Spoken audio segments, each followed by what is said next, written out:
dear ones.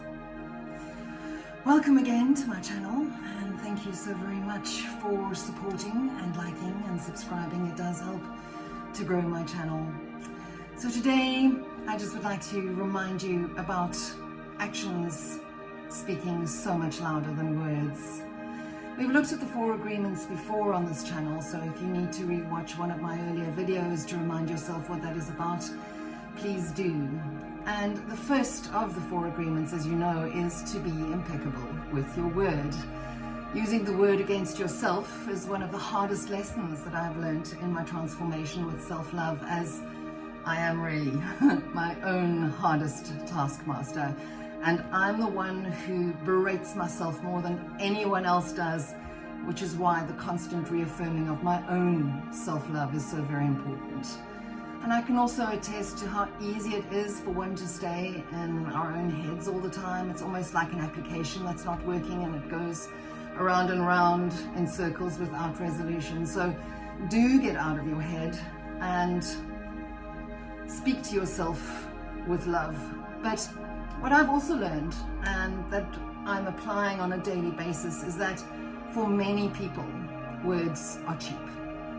It is so easy to say something and not actually truly mean it, or not follow through on the action that those words imply.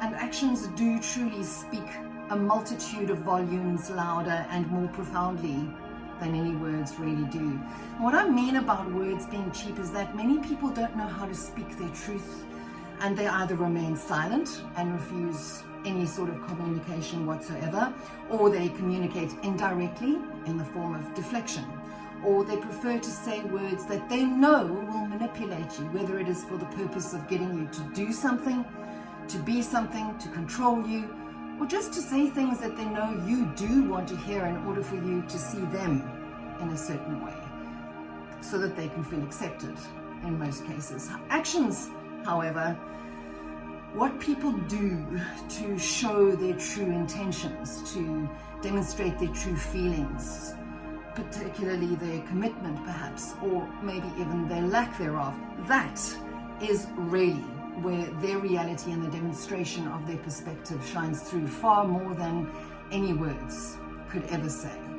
And I'd like to draw on an example, because I can only draw on my own example of my formative years, which led into my tweenage and teenage years, and of course created this foundation of my understanding of the life, of the world and life and how it works. And of course, this time that I'm speaking of is the time in which we develop our first 3 chakras, the base or root chakra, from conception to age 7, the purpose of which is one's foundation. Its basic right is to be here and have. Its life lesson is standing up for oneself, and its identity is self-preservation and survival. And then of course the second one, the sacral chakra, from age 7 to 14, the purpose of which is the connection with the outside world, so the understanding of how the outside world works. And its basic right is to feel and to have pleasure. Its life lesson is uncovering motivations influencing our choices, which are based on conditioning, and its identity is emotional. And of course, the third one, which is the solar plexus chakra, from age 14 to 21, the purpose of which is transformation. Its basic right is to act and be an individual, and its life lesson is all about self-esteem, self-confidence, the courage to take risks, to be, to stand strong in one's power, and of course, its identity is ego. I bring up the first 21 years of my life in this example because when we all look back on this time in our own lives, all that we learn and all that we understand about how the world works is founded during this time by the only living examples we have of how the world works and how to be. And those are our parents, who at the time were doing the best they could based on their own development during their own first 21 years of their own lives. And although we know they are not infallible, as we develop during these years, we look to them for approval of how to be. We watch their facial expressions for reassurance that how we think and what we do are approved of. And all we learn about how to be as both a man and a woman in social roles and in personal relationships is based on them and who they were at that time in our lives. And for me, during my first 21 years of my development, my family habitually repeated, "I love you," when we left for school and work in the morning, when we said goodbye on the phone, and even when we said goodnight. In fact, these words were constantly repeated as reassurances, even and especially when we were not sure whether we had done something that was not approved of. It was said in case disapproval was coming or imminent. And this meant that growing up, my definition of "I love you" was so skewed and out of alignment with what I have come to comprehend what love truly is, because at the same time as saying the words "I love you," the corresponding actions showed disrespect, distrust, abuse even, lack of authenticity, very often hypocrisy, and complete insincerity, and that only cultivated feeling unsafe, unheard, and of course a misunderstanding of what love really looked like. So when one's definition of love is so misunderstood, how well is one really equipped for the world out there, where lies are more prevalent than the truth, where there are many more people who are using words to manipulate you than there are those out there who genuinely do care, and where one encounters more fear-causing actions than those that create a feeling of being safe and encouraged, and also encouraged to love the self. Relatively recently, I met a lion of a person who has never uttered the words "I love you" in my presence, who doesn't overshare, who doesn't even use very many words at all. What a complete shock to my system. Going from a situation where in a previous situationship I was constantly barraged with another person's inner monologue, thought processes, word manipulation, to being around someone who was really and truly impeccable with their words, using the precious energy of words sparingly and with integrity. This lion, instead of constantly making loveless noise like a resounding gong or a clanging cymbal, rather shows care and consideration in thoughtful and mindful actions. And this applies to both the smallest of actions, the mundane actions, and of course the grand gestures. But because I wasn't used to having the clanging cymbal there all the time, because I wasn't used to this different perspective, this way of being, these actions, it took me a long time to recognize the actions without the noise, and then to comprehend the meaning of those actions every single day. That reminder, that constant reminder, that sort of reconditioning. And because my past conditioning was so different, so opposite from what I was presented with, it was difficult to understand, to recognize what this was, and most of all, to get used to it. How does someone so dependent on false, controlling words which contest the corresponding actions now start to see, feel, experience love in how it is demonstrated, instead of the constant barrage of love bombs that have no substance or true foundation? The promise of support that was never materialized, the sense of family and loyalty that was always alluded to but never appeared, was said but never actioned. How does someone who is used to broken promises, denial of agreements, shattered confidences, and the consistence of words that are never followed through by actions, how does that someone recognize and appreciate the actions instead of words? Well, it is hard, and I say is and not was because of course I'm still cutting through that past conditioning that threatens to require the noise of words, no matter how false they are, to validate, to reassure, instead of the stillness of just being in the safety of action that is secure, reliable, protected, safe. Evidence of words unsaid, but feelings in motion. It's even harder when one is conditioned to comprehend that the value of words said in conflict situations have no credence purely because they were uttered in anger and should not be taken to heart, because I just said it when I was angry, especially when the magic words, "I love you" and "I'm sorry" are said afterwards. Huh? What the actual? How does this all compute?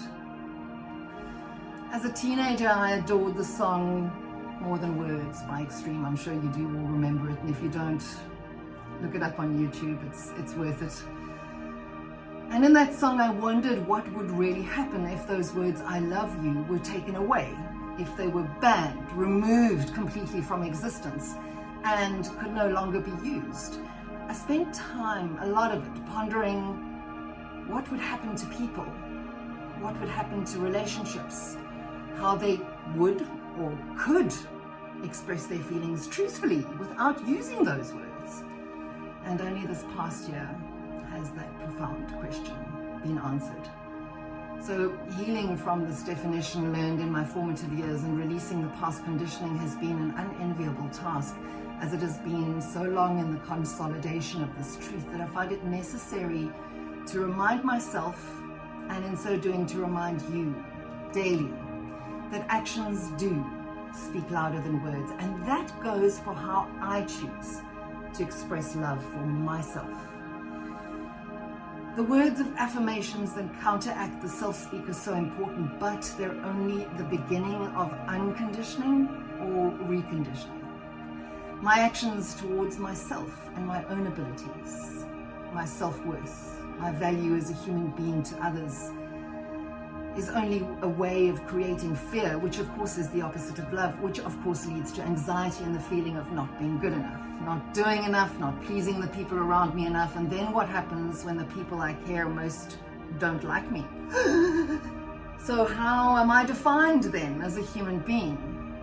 Well, my actions showing love towards myself now need to underpin those daily affirmations. And that is true with all affirmations and reconditioning for yourself in your own lives. To recondition my understanding on a daily basis so that my own actions towards myself show me that I truly do adore myself the way my wordy affirmations say they do. So as I retrain my brain to love and accept myself exactly as I am, so my actions need to follow suit to show myself on a daily basis that my actions support the words in my head and in my heart and speak louder even than those words. Along with this huge lesson and the healing that catalyzed this experience, I feel enormous gratitude towards this individual who's literally allowed me to effect deep change and healing in my life, a complete change of perspective that entirely opposes all of my previous experiences, all of my definitions, and has turned my understanding of things completely upside down.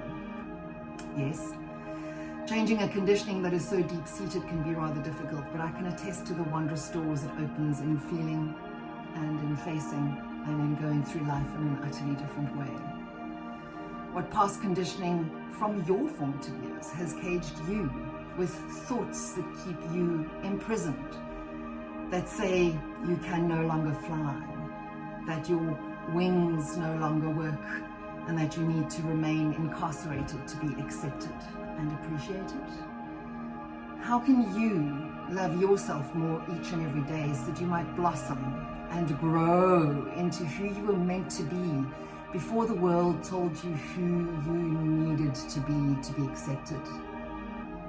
Why do we shove ourselves into a Hector suit, reference to Men in Black, so that we don't make waves by being our authentic selves, just so that society will accept us like mannequins in shop windows, faceless and formless, so that we are conformed?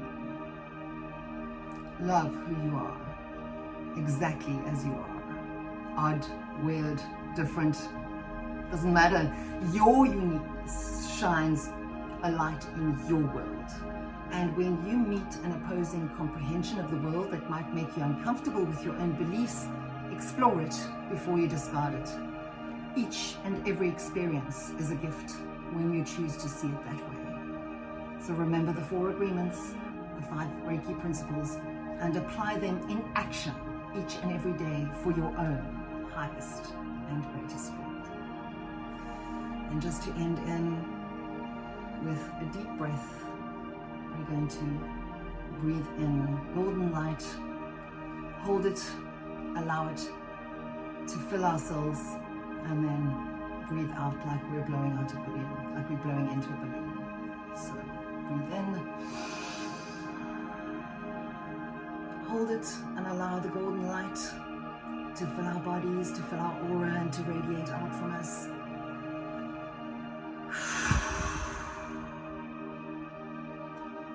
With so much love, dear ones.